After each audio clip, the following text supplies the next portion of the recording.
বৈঠকের টেবিল প্রস্তুত থাকলেও শেষ মুহূর্তে এসে আবারও অনিশ্চয়তার মুখে ইরান যুক্তরাষ্ট্র শান্তি প্রক্রিয়া। ওয়াশিংটনের অতিরিক্ত দাবি আর তেহরানের কঠিন শর্ত সব মিলিয়ে এখন উত্তপ্ত কূটনৈতিক ময়দান।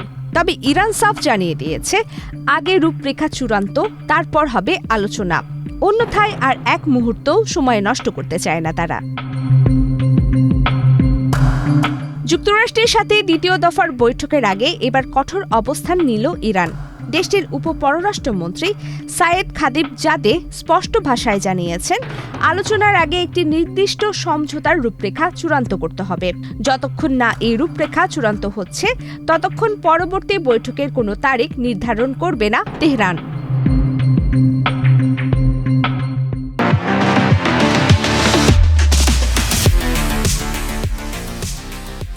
ইরানের অভিযোগ, ওয়াশিংটন এমন কিছু অবান্তর ও অতিরিক্ত দাবি তুলেছে যা চুক্তির পথে বড় বাধা হয়ে দাঁড়িয়েছে। ফলে এখনও কোনো ঐকমত্যে পৌঁছানো সম্ভব হয়নি।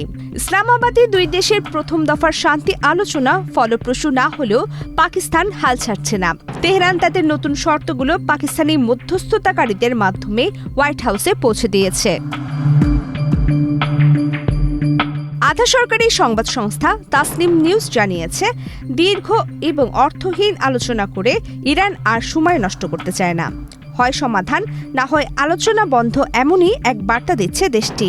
এদিকে ইরানের সর্বোচ্চ জাতীয় নিরাপত্তা পরিষদ জানিয়েছে, গত কয়েকদিনে যুক্তরাষ্ট্রের পক্ষ থেকে কিছু নতুন প্রস্তাব এসেছে। তেহরান বর্তমানে সেগুলো গুরুত্বের সাথে পর্যালোচনা করছে, তবে এখনও কোনো চূড়ান্ত প্রতিক্রিয়া দেয়নি। বর্তমানে ইরান ও যুক্তরাষ্ট্রের মধ্যে একটি সাময়িক যুদ্ধবিরতি চললেও তার স্থায়িত্ব নিয়ে প্রশ্ন থেকেই যাচ্ছে।